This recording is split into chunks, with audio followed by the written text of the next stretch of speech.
আমার বাবারা বলতেছিলাম, কিয়ামতের ময়দানে মানুষ এত কাঁদবে, কান্দার তাদের কোনো সীমা রেখা থাকবে না। তাদের চোখের পানি শেষ হয়ে যাবে, চোখ দিয়ে রক্ত ঝরতে থাকবে, তারপরেও কান্না শেষ হবে না। এজন্য আমার বাবারে, আল্লাহ পাকের এক দুর্বার ইমানদার বান্দা যখন পুলসিরাত পার হবে, জাহান্নামের আগুনের মধ্যে পড়ে যাবে, একমাত্র ঈমান কম থাকার কারণে। নাউজুবিল্লাহ বলেন। আমার বাবারা, হযরতে আল্লাহর খলিল ইব্রাহিম আলাইহিস সালাম, তিনাকে যখন চরক গাছ থেকে যখন আগুনের মধ্যে ফেলে দেওয়া হইতেছিল, এমন সময় হযরতে ইব্রাহিম আলাইহিস সালাম দেখে তার পিতা এসে চরক গাছের রশি ধরে ধরে টানে আগুনের মধ্যে সন্তানকে ফেলে দেওয়ার জন্য। নাউজুবিল্লাহ বলেন। পিতা আসছে সন্তানকে আগুনের মধ্যে ফেলে দেওয়ার জন্য। হযরত ইব্রাহিম আলাইহিস সালাম, সারা পৃথিবীর সমস্ত মানুষগুলি তার বিরোধী হয়ে গেছে, এটা তিনি বরদাস্ত করতে পারলেন। দেশের প্রধানমন্ত্রী তার বিরোধী হয়ে গেছে, এটাও তিনি বরদাস্ত করতে পারলেন। কিন্তু দেখে তার পিতা এসে আসর ওই চরক গাছের রশি ধরে ধরে টানে সন্তানকে আগুনের মধ্যে ফেলে দেওয়ার জন্য। নাউজুবিল্লাহ। হযরতে আল্লাহর খলিল ডেকে ডেকে বলেন, ওগো রব্বুল আলামিন, এই পৃথিবীতে মায়ের চাইতে বাবার চাইতে আপন এই পৃথিবীতে আর কেউ হতে পারে না। সারা পৃথিবীর মানুষগুলি আমার বিরোধী হয়ে গেছে, তাতে আমার কোনো আপত্তি নাই। এই দেশের প্রধানমন্ত্রী যিনি, রাজা যিনি, তিনিও আমার বিরোধী হয়ে গেছে, তাতেও আমার কোনো আপত্তি নাই।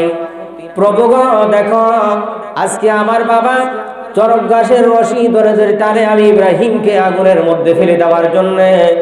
প্রভু গো, এই পৃথিবীতে তুমি ছাড়া কিন্তু বাঁচাইবার আমার আর কেউ নাই। সুবহানাল্লাহ বলেন।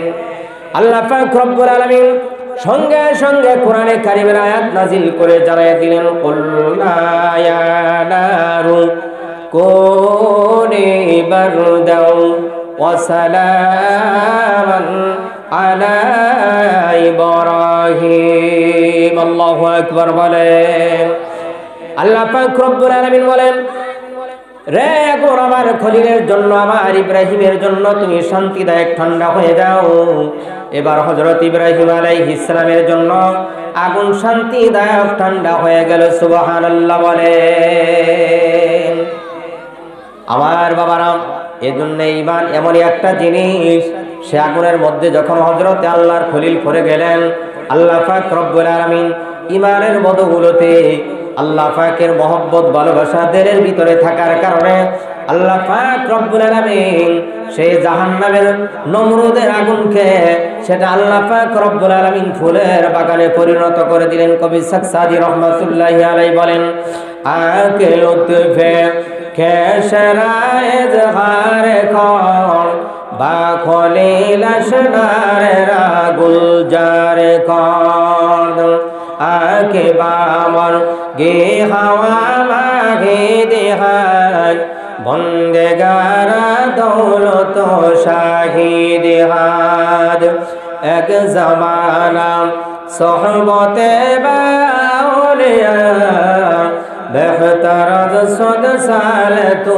সদ বেরি। আল্লাহু আকবার বলেন। আমার বাবারা, হযরত আল্লাহর খলিল যখন আগুনের মধ্যে পড়ে গেলেন, আগুন আল্লাহর খলিলের জন্য শান্তিদায়ক ঠান্ডা হয়ে গেল, ফুলের বাগান হয়ে গেল। ফুলের বাগান হয়ে যাওয়ার পরে নমরুদ এসে দেখে ইব্রাহিম আগুনের ভিতরে জ্বলে না। এদিক দিয়ে নমরুদ আয়েশা বলে, রে আগুন, তোর কি জ্বালাইবার ক্ষমতা নাই, তোর কি পুরাইবার ক্ষমতা নাই? আল্লাহ পাক রব্বুল আলামিন আগুনের জবান খুলে দিলেন। খুলে দেওয়ার পরে এবার আগুন বলতেছে, রে নমরুদ, তুমি আমার মধ্যে এসে দেখো, তোমার মতো হাজার মানুষ আমি আগুন জ্বালায়া পুরাইয়া সারকার করে দিতে পারি রে, কিন্তু আল্লাহর খলিলের একটা পশম পুরাইবার ক্ষমতা আমার নাই। সুবহানাল্লাহ বলেন।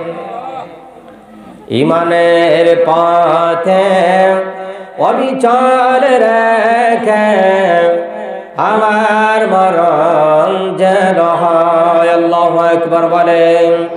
ঈমানের পথে অবিচল রেখে আমার মরণ ইমানের পথে অবিচার রেখে আমার মরণ যেন হয়। আল্লাহু আকবার বলেন। ইমানের পথে আমরা সকলেই মরতে চাই তো নাকি? সকলেই মরতে চাই। এজন্য আমার বাবারে ইমান এমনই একটা জিনিস, এই ইমান পরিপূর্ণভাবে যার থাকবে, যে বান্দার থাকবে, হাসরের ময়দানে ওই বান্দার কোনো মুসিবত আর বিপদ হাসরের ময়দানে হবে না। জোরে সোরে সুবহানাল্লাহ বলেন। এই জন্যে